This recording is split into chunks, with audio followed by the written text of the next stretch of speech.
नमस्कार, मैं हूं अजय और आप देख रहे हैं महाबहस। तो आज लॉकडाउन, जो पहला लॉकडाउन का आखिरी दिन और दूसरे लॉकडाउन की कल से शुरुआत, जिसकी घोषणा हो चुकी है, 19 दिन और आगे बढ़ा है। लेकिन इस सब के बीच में दो बड़े सवाल खड़े हो गए हैं कि क्या यह लॉकडाउन सफल होने दिया जाएगा या इसमें बहुत लोगों के लिए बड़ी मुश्किलें पैदा होंगी या फिर खड़ी की जाएंगी। एक सबके बीच तस्वीर मुंबई से आई जिसने पूरे देश को हिलाकर रख दिया है। हजारों की तादाद में यूपी बिहार के मजदूर मुंबई के बांद्रा स्टेशन पर जमा हो गए और उन्हें जमा होने दिया गया। और अब वहां की सरकार कह रही है कि केंद्र की सरकार ने लॉकडाउन को तो बढ़ा दिया, मगर प्रवासी मजदूरों को उनके घरों तक भेजने का इंतजाम नहीं किया। जबकि खुद महाराष्ट्र केंद्र से पहले ही लॉकडाउन को बढ़ाने का फैसला कर चुकी है।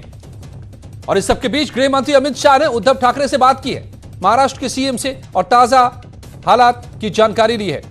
मुंबई में पुलिस ने बांद्रा स्टेशन को खाली कराया है।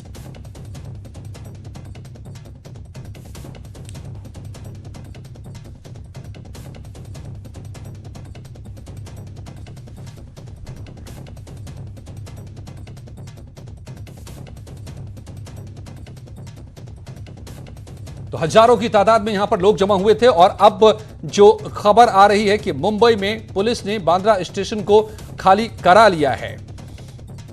पुलिस ने स्टेशन पर जुटे हजारों लोगों को यहां से हटाया है। लेकिन जो सवाल खड़े हुए हैं कि स्टेशन पर जुटी भीड़ में ज्यादातर प्रवासी मजदूर कैसे यहां तक पहुंचे, कैसे उनको इकट्ठा होने दिया गया और बाद में फिर देखिए लाठियां भांजी गई उनके ऊपर। गृह मंत्री अमित शाह ने महाराष्ट्र के मुख्यमंत्री उद्धव ठाकरे से बात की, जानकारी दी।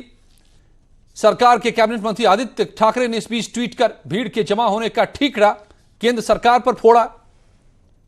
आज 21 दिन के लॉकडाउन का यह आखिरी दिन और तब यह तस्वीर मुंबई के बांद्रा स्टेशन पर सामने आती है, जहां पर हजारों की भीड़ इकट्ठी हो जाती है।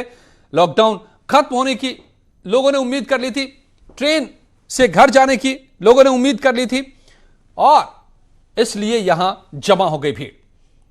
लेकिन सवाल है कि लॉकडाउन के बावजूद बांद्रा रेलवे स्टेशन पर यह भीड़ जुटी तो कैसे जुटी? क्यों इन्हें उसी वक्त रोका नहीं गया जब भीड़ जुटनी शुरू हुई?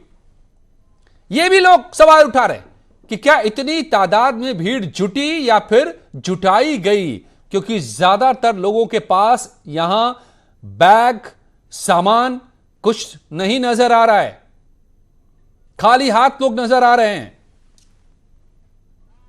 यह भी एक बड़ा सवाल है। आप दिल्ली की तस्वीर याद कीजिए, आनंद विहार की, लोगों के पास सामान था, मगर यहां खाली हाथ इतनी लोग क्या कर रहे थे, कैसे पहुंच गए? लॉकडाउन में तो चंद लोग जमा हो तो पुलिस फटक जानी चाहिए पुलिस को, लेकिन इतनी भीड़ जमा होती चलेगी और पुलिस तमाशा देखती रही क्या? और यह भी सवाल है कि वो मजदूर जिसके बदौलत ये शहर चलते, दिल्ली मुंबई जैसे, मुसीबत के वक्त यही मजदूर क्यों नहीं बर्दाश्त हो रहे हैं? यूपी और बिहार के लोगों के साथ और इन मजदूरों के साथ कोरोना के बीच ये इस तरह का खिलवाड़ कैसे हो रहा है, पहले दिल्ली में और अब मुंबई में? आइए मेरे साथ जुड़े हुए मेहमान, पूछता हूं उन सबसे सवाल। और कितनी भयानक यह तस्वीर है अपने आप में, क्या इसके नतीजे होंगे? ये उन इलाकों में रहने वाले लोग हैं जहां पर कोरोना फैला हुआ है। मुंबई में, धारावी में हॉटस्पॉट है, कई जगहों पर बड़ी संख्या में वहां मिले हैं। 100 से ज्यादा मौतें सिर्फ मुंबई में अब तक हो चुकी है कोरोना से, और सबसे ज्यादा मरीज इन्हीं इलाकों में पाए गए। और वहीं पर उन्हीं इलाकों से इतनी भीड़ को यहां इकट्ठा कैसे होने दिया गया एक साथ?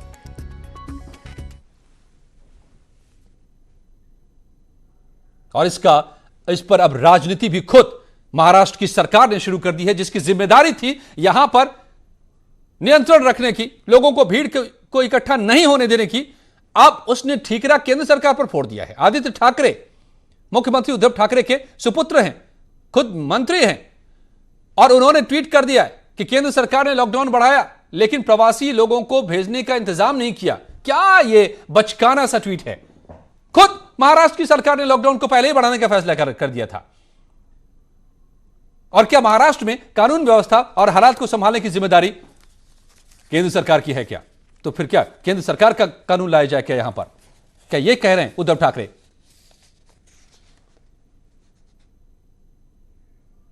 दिनेश सिंह नेता बीजेपी मेरे साथ जुड़े हुए, मेरे साथ मेजर आशीष चतुर्वेदी एसपी के नेता, AK जैन पूर्व बीजेपी, अमर तुलसियान फिक्की से हमारे साथ जुड़े हुए हैं, निमी रस्तोगी हेल्थ एक्सपर्ट मेरे साथ जुड़ी हुई हैं।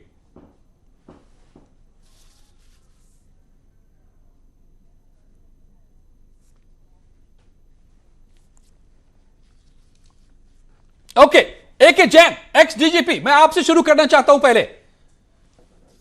पहले हमें अब यह बताइए कि लॉकडाउन देश में लागू है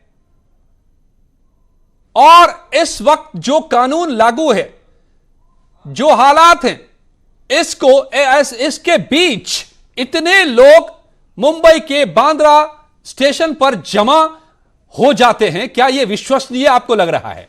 क्या आपकी आंखें यकीन कर पा रही हैं?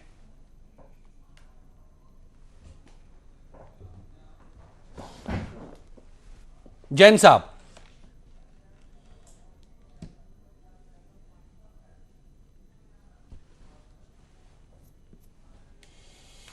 ओके। दिनेश सिंह बीजेपी के नेता भी हमारे साथ जुड़े हैं। दिनेश